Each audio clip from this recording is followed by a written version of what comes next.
Mesdames et messieurs, bonjour. Il est 10h à Galane, c'est dans la commune de Kermous, même heure dans les studios de Sud FM Thiès. Nous sommes le mardi 30 décembre 2014. Bienvenue à ce rendez-vous de l'actualité régionale. Babgay Oumanet Babacar Ndawa à la présentation au sommaire de cette édition Gamou de Tivaouane de samedi prochain, le 3 janvier 2015. Le ministre de l'Intérieur ce matin dans la cité de Mamouda, Abdoulaye Daouda Diallo, vient s'enquérir des derniers réglages de l'organisation couverture sanitaire du Maoulid 2015. Le ministère de la Santé déploie près de 1000 agents à Tivaouane. La sensibilisation sera de mise dans un contexte d'Ebola. Le service national de l'éducation pour la santé, la nouvelle prévention routière, la région médicale de Thiès et le regroupement régional des chauffeurs de Thiès combinent leurs efforts. Recrudescence des accidents en mer dans la Petite Côte, des statistiques alarmantes, la distribution de gilets de sauvetage, seul moyen jusqu'ici utilisé, semble inefficace, d'où l'urgence de nouvelles pistes de solutions. Les éclairages de Pierre Clavet dans cette édition. Campagne nationale de lutte contre les feux de brousse dans la région de Thiès. Les communes de Pout, Kermous et Morolan ont reçu un matériel adéquat et des relais formés dans cette campagne initiée par l'inspection régionale des eaux et forêts. Après la mairie de Thiès l'année dernière qui a eu à octroyer des bourses à des journalistes de la Cité du Rail, c'est au tour cet après-midi de Dr Pape Amadou Ndiaye d'honorer la presse pour le travail colossal que ces professionnels de l'information abattent pour la démocratie sénégalaise. Mesdames et messieurs, voici pour le sommaire, le développement dans quelques instants.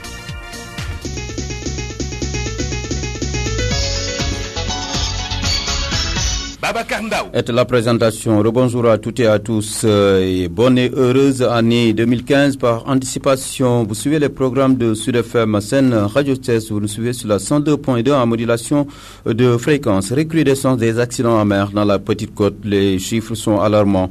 La distribution des gilets de sauvetage, seul moyen jusqu'ici utilisé, semble inefficace. D'où l'urgence de nouvelles pistes de solutions.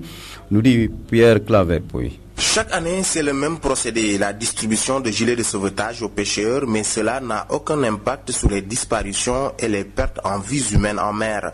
Les chiffres parlent d'eux-mêmes, 95 pertes en vies humaines annuellement ces 4 dernières années. Et pour le premier semestre de 2014, 89 pêcheurs ont été portés disparus.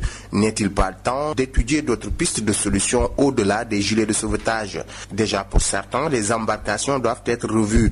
Des embarcations inadaptées ou vétustes, d'où l'opportunité de rénover le parc piroguier, et c'est l'avis même du ministre de la Pêche Oumar Gueye.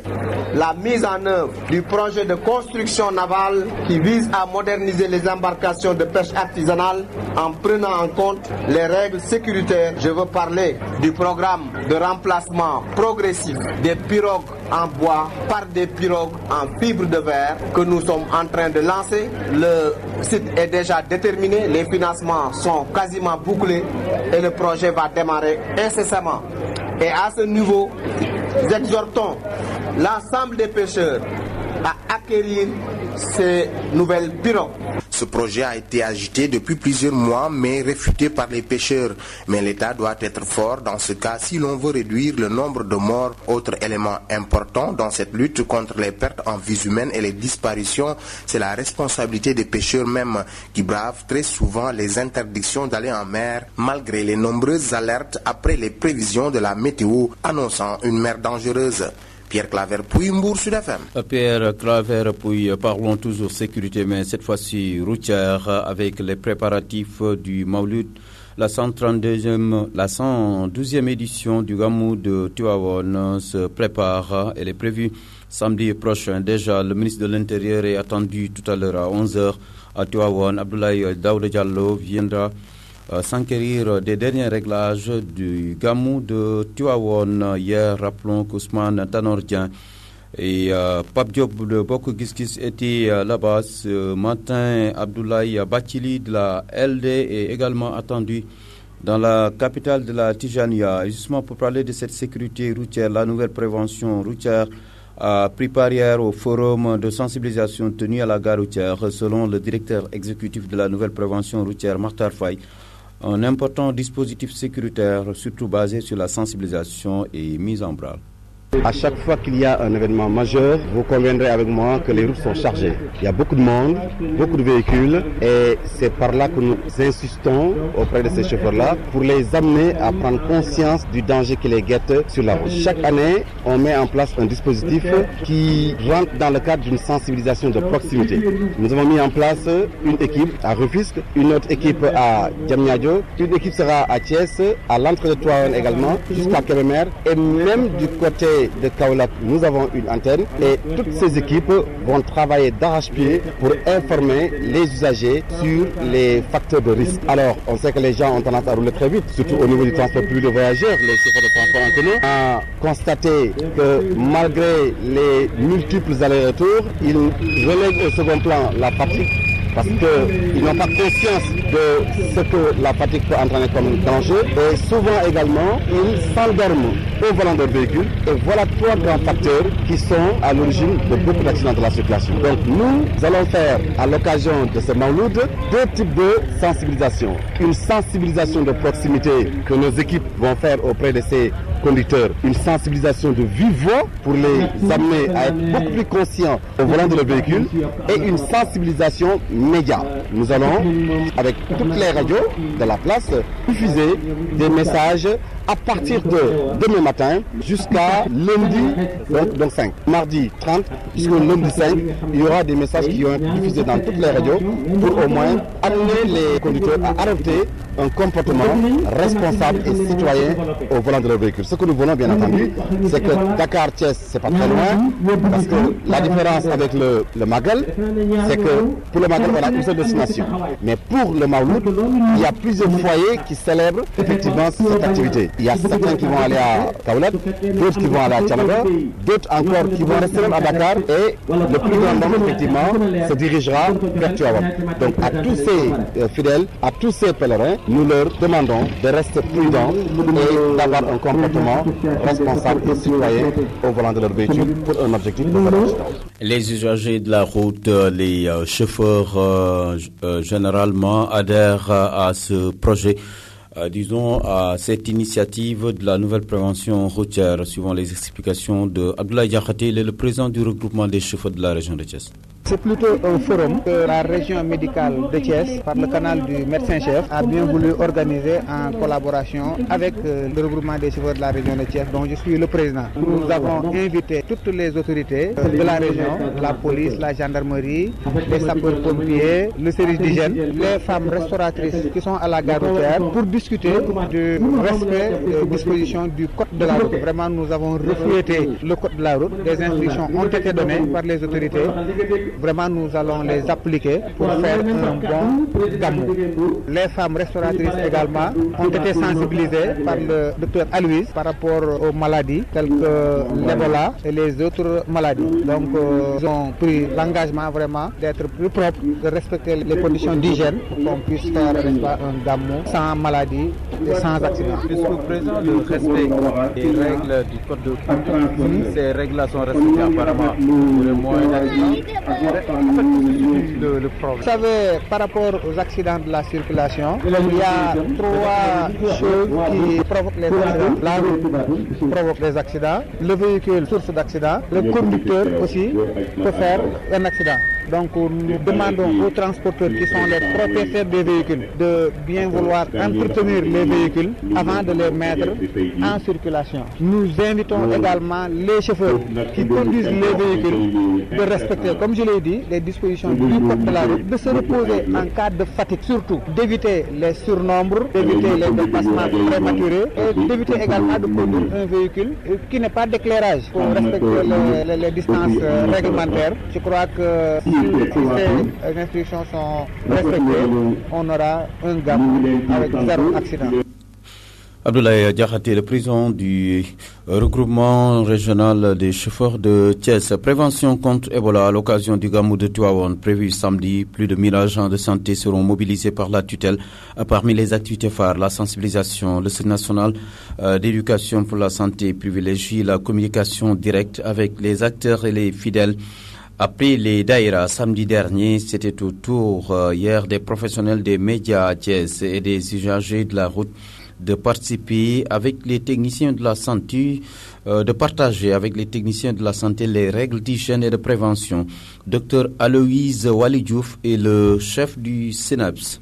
Nous sommes venus à Thiès ce matin, comme nous étions là samedi à Tivaouane, pour développer avec la région médicale de Thiès et le district sanitaire de Tivaouane un certain nombre d'activités de sensibilisation. À Tivaouane, le samedi, nous avions réuni l'ensemble des daïras pour parler avec ces daïras de la maladie qui sévit dans la sous-région, la maladie à virus Ebola, qui nous semble être une préoccupation parce que constituant une menace pour notre pays. Et aujourd'hui, à la veille de ce gamou-là, il nous paraît important de devoir d'abord rassurer les pèlerins. Rassurer les pèlerins, ramener une certaine sérénité dans la mesure où ceux qui vont venir au gamou ne doivent pas être paniqués. Le message que nous lançons, c'est ce premier message, ce message de sérénité. Le deuxième message, c'est un appel à la vigilance. J'ai l'habitude de dire que tant que nous nous réveillerons au Sénégal et que dans la sous-région, la maladie continuera de sévir, nous devrons redoubler de vigilance. La rencontre avec les acteurs du transport revêt un double aspect. Le premier aspect, c'est la prévention des traumatismes. Parce que vous le savez, quand il y a des accidents de la voie publique, les victimes finissent toujours entre les mains du corps médical.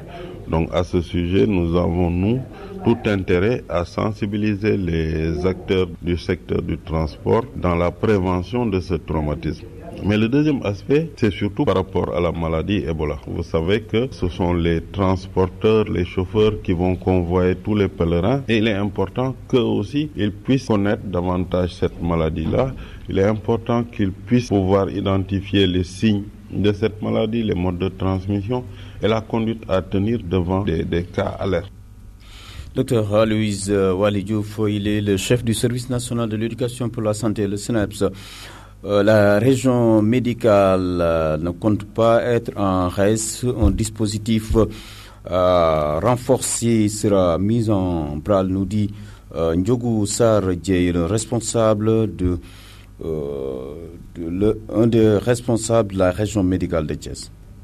Nous avons tout simplement densifié les mesures pratiques et techniques que nous avions entreprises depuis lors. Comme vous le savez, depuis l'avènement de cette maladie-là, le pays a mis sur place un dispositif de prise en charge et de surveillance épidémiologique du territoire national que nous sommes en train de dérouler. Nous n'avons fait que le densifier au regard du volume de personnes qui va se déplacer à Tivaouane, mais également compte tenu de la nature même de l'événement. Et pour ce faire, il y a deux grands axes que nous avons mis en place. Le premier, il est en rapport avec l'information des populations, la prévention de manière générale, qui a démarré depuis assez longtemps de façon coordonnée entre les différents services qui sont sur place. Quand je parle de différents services, il y a la brigade d'hygiène qui est sur place, qui déroule un certain nombre d'activités. Il y a le service national de l'éducation pour la santé et ses démembrements qui déroulent également. Il y a le district sanitaire, il y a la DPIC, il y a la Croix-Rouge.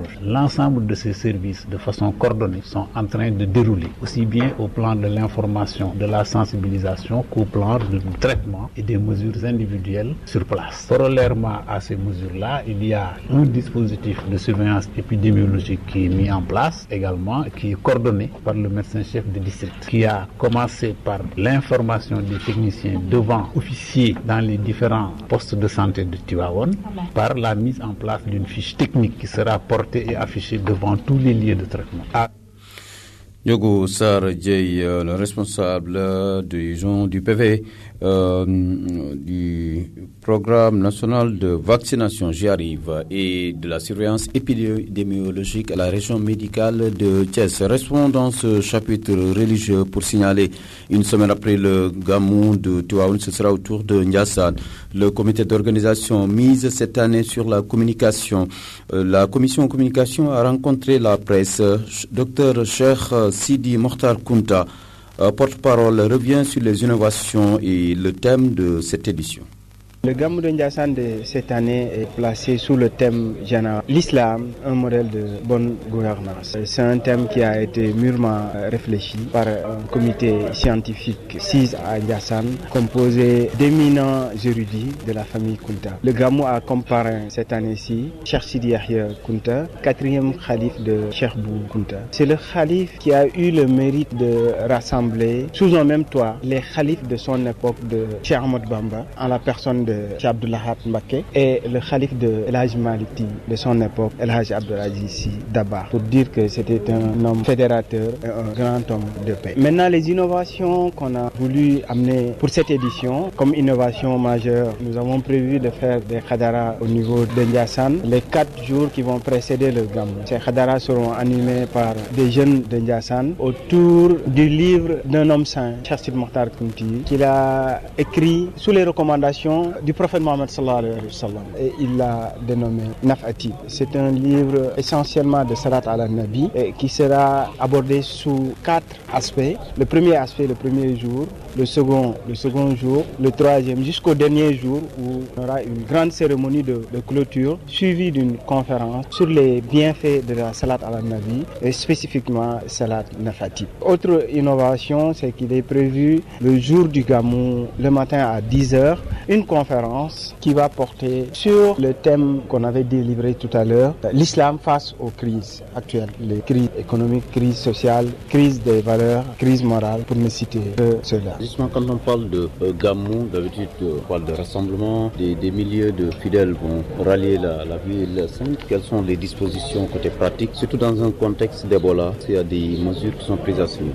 Oui, d'abord les mesures standards prônées par le ministère de la Santé, qui sont des mesures d'hygiène, de prévention, et aussi un rappel qui doit être un leitmotiv pour ne pas que les gens baissent la garde, parce que la maladie est toujours là, elle n'est pas encore totalement éradiquée. Je crois qu'il y a des dispositifs qui ont été mis au niveau des frontières, c'est des dispositifs qui continuent toujours à fonctionner, et la recommandation principale du Khalif, c'est que tous les gens, surtout les talibés qui viennent de l'extérieur, leur demandent de se conformer aux recommandations du ministère de la Santé, de passer par ces dispositifs-là qui ont été mis au niveau des frontières. L'aspect prévention aussi, les jeunes de Ndiassane y mettent un accent particulier. En ce moment même, à Ndiassane, l'amicale des jeunes étudiants élèves de Ndiassane organise des journées culturelles de 72 heures et ces thèmes seront abordés lors de ces journées culturelles pour insister davantage sur cet aspect préventif-là concernant la maladie Ebola et toute autre maladie qu'on pourrait craindre lors des grands rassemblements.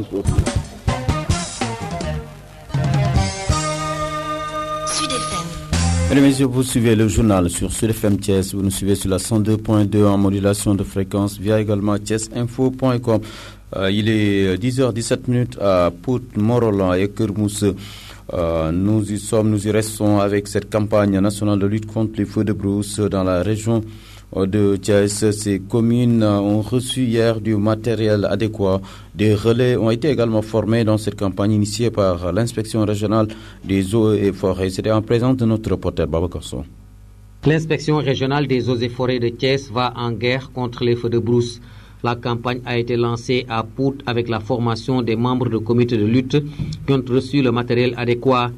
Biram Dien et l'IREF de Thiès. Du matériel de lutte contre les feux de brousse, aussi former ces comités de lutte contre les feux de brousse. Aujourd'hui, c'est le lancement de ce programme ici à Pout et nous allons continuer ce vaste programme au niveau donc, de toute la région de Thiès. Des feux de brousse qui, selon l'IREF de Thiès, sont nocifs à la conservation des sols et la promotion de la biodiversité dans la région. Biram Dien. Ça va détériorer le sol, ça va enlever tout ce qui est végétation, même perturber l'habitat de la faune, donc de telle sorte que s'il y a feu, on risque de ne plus parler d'une importante biodiversité, mais il y aura une perte en matière de biodiversité. Une lutte dans laquelle sont impliquées les collectivités locales environnantes de la forêt classée de Thiès, où cette action est menée. Moustapha Sarr, maire de Pout. Les mairies sont impliquées dans la mesure où cette forêt classée, c'est entre Kermousse, Pout et Morolan. Tout ce qui concerne l'environnement est transféré par les collectivités locales. Action qui entre dans le cadre de la responsabilité sociétale de l'entreprise de Dangote Industries dont l'installation impacte la forêt classée de Thiès, ceinturée par les communes de Pout, Kermousse et Morolan.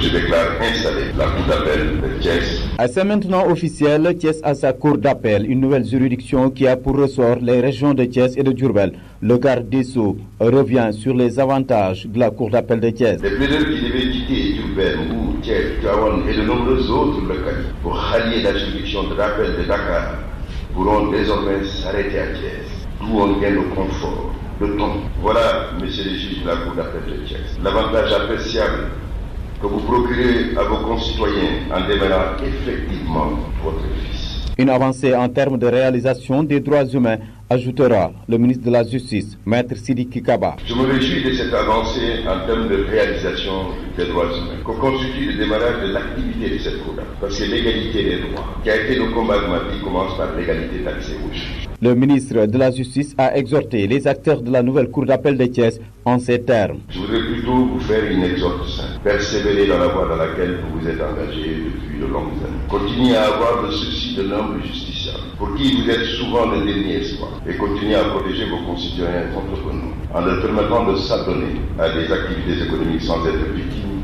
de personnes malhonnêtes. Ensuite, aux avocats. Aux avocats, l'ordre auquel j'ai longtemps appartenu, je voudrais dire que votre place dans la santé du droit est capitale.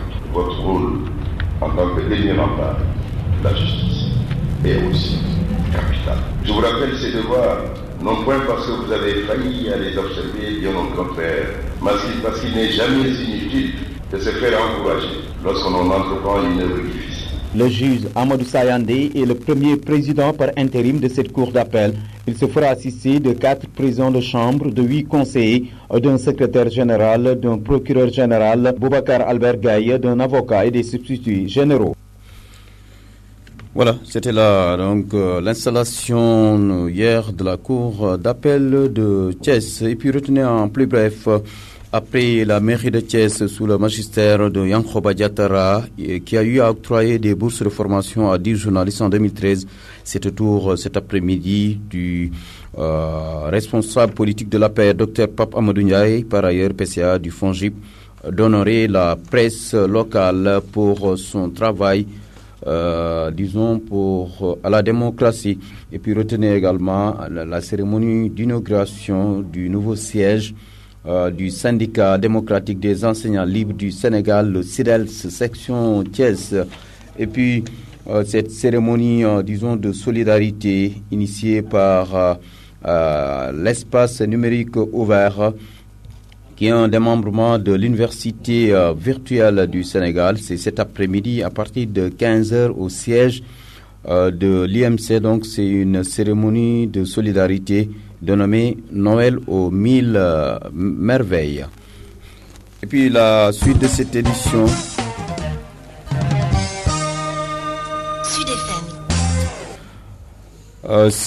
Thiès dispose depuis hier d'un espace de jeu intitulé Mickey Land. C'est en face de l'hôtel de ville. Un investissement pour mieux prendre en compte les aspirations de la jeunesse. Suivant les explications du couple promoteur, leur parole est portée par Madame Chiwan Aram Wado au micro de Babacar Sow. Le projet, c'était un projet qui nous tient à cœur parce que tous les samedis et dimanches, pendant les week-ends, on est obligé de sortir la famille, donc tout le temps on est obligé d'aller à Dakar. Donc l'idée est venue comme ça, plus qu'on parte à Thiès pour pouvoir rester ici avec nos enfants, qu'ils s'amusent, qu'ils s'épanouissent sur place. Mon mari c'est quelqu'un d'occupé, donc il n'a pas trop le temps d'aller tout le temps avec nous à Dakar. L'idée est venue comme ça du parc. On peut savoir le coût du projet? Le coût du projet est estimé pour le moment à 25 millions. Là, on compte faire plus. On n'a que 2 autotamponneuses, si vous voyez. On a un manège aussi, le manège que lui, il a fait avec ses ouvriers. Là, on compte amener un matériel qui vient de l'Europe. Mais comme on voulait fêter surtout 31 avec la population thiessoise, pour ça, on a mis les bouchées doubles pour pouvoir couvrir. Le programme, là, comme vous voyez, nous, ça nous tombe comme ça. C'était juste un parc pour pouvoir faire jouer les enfants. On va y organiser aussi beaucoup de choses.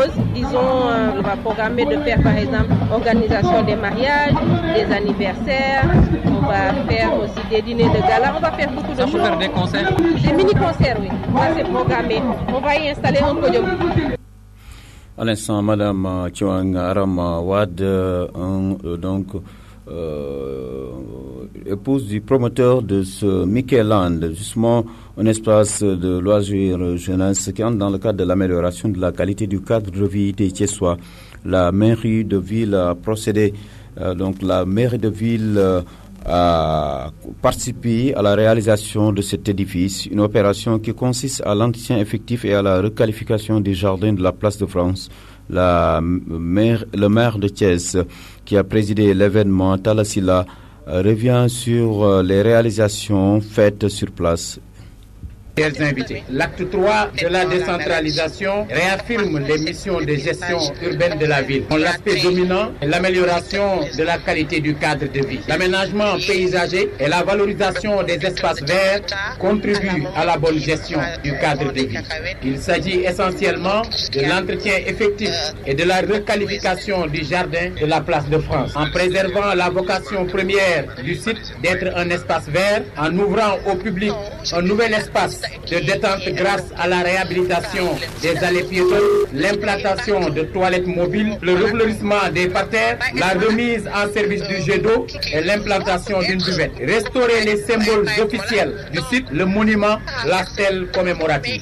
Dans un contexte de décentralisation, les collectivités locales ont intérêt à développer des politiques de gestion déléguées en impliquant davantage les populations et les acteurs privés engagés dans la promotion du développement local. Avec la restriction des ressources fiscales de la ville, il faut explorer toutes les niches de recettes et travailler à un recouvrement optimal. Nous entendons donc, en termes de perspective, encourager et diversifier les initiatives du même genre. Nous appelons donc à faire bon usage de l'équipement pour un meilleur épanouissement de nos enfants dans des conditions optimales de sécurité. Babacar Ndaw. Mesdames et messieurs, c'est la fin de cette édition. Le rappel des titres après la mairie de Thiès sous le magistère de Yankoba Diatara qui a eu à octroyer des bourses de formation à 10 journalistes en 2013. C'était tour cet après-midi du PCA du FONGIP, responsable de l'APR, Dr Pape Amadou Ndiaye, d'honorer la presse locale pour son rôle dans la démocratie. Gamou de Tivaouane de samedi prochain, le ministre de l'Intérieur ce matin dans la cité de Mamou de Malik. Abdoulaye Daouda Diallo vient s'enquérir des derniers réglages de l'organisation couverture sanitaire du Maoulid. Justement, le ministère de la Santé déploie plus de 1000 agents à Tivaouane. La sensibilisation sera de mise dans un contexte d'Ebola. Le CNEPS, la nouvelle prévention routière, la région médicale et le regroupement régional des chauffeurs de Thiès combinent leurs efforts. Recrudescence des accidents en mer dans la Petite Côte. Le danger nécessite de nouvelles mesures. Vous avez suivi le reportage de Pierre Claver-Pouille dans cette édition. Puis Thiès étrenne depuis hier à sa nouvelle cour d'appel. Une juridiction de seconde instance qui a pour ressort les régions de Thiès et de Diourbel. Le garde des Sceaux, maître Sidiki Kaba, a procédé hier à l'installation des nouveaux membres de cette cour d'appel qui sera présidée pour l'instant par le magistrat Amadou Sayandé. Le procureur général près la cour d'appel de Thiès s'appelle Boubacar Albert Gaï. Mesdames et messieurs, c'était tout pour ce 10 heures qui vous a été présenté par Babacar Ndaw. Réalisation technique assurée par Pape Gueye. Merci pour ce service. Merci à vous également, mes auditeurs de Sen Radio, de nous avoir fait confiance. Nous profitons de cet avant-dernier journal de 2014 pour vous présenter nos vœux, les meilleurs de bonne et heureuse année 2015. Pape Médounian, certainement, va le faire dans quelques instants par anticipation. Mesdames et messieurs, passez une excellente journée en compagnie des programmes de Sud FM Thiès.